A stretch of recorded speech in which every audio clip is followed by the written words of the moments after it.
Un estudi americà ha pogut constatar algo que ja es pensem nosaltres. La prestigiosa Universitat de Massachusetts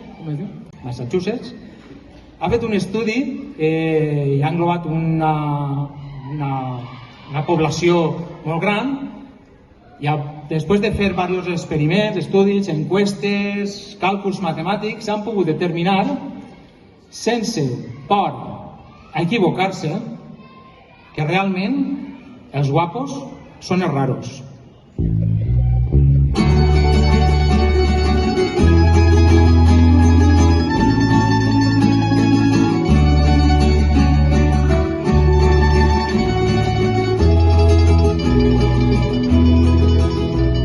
Un home amb ulleres de pasta, grosses, passeja pel port nerviós. Ja fa més d'una hora que a la seua dona l'espera el doctor Ramon, que avui s'han omplit de coratge i han decidit operar-se el cos.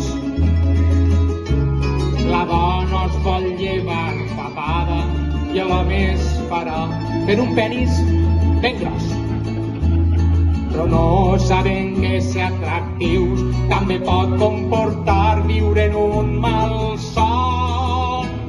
I els dos canten de puta mare, molt millor que jo, que fan cant coral i ballen les danses a plaça Palacio i ho fan de collons.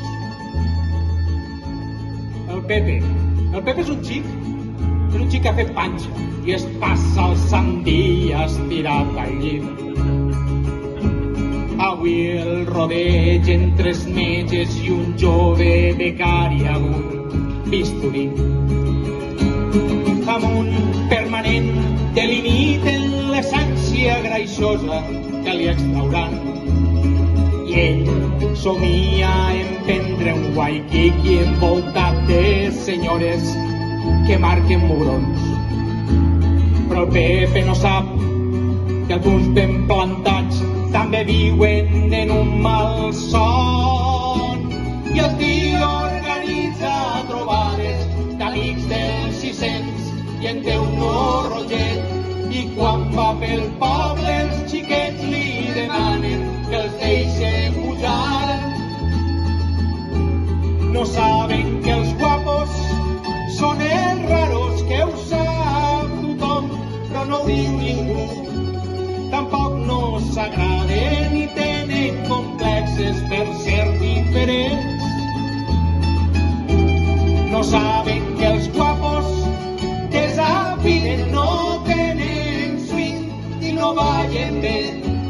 També es preocupen ni tenen psicòlegs.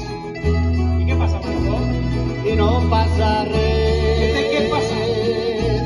I no passa res. No passa res de res.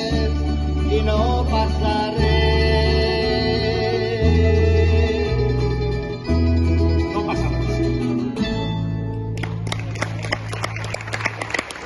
Gràcies. Gràcies.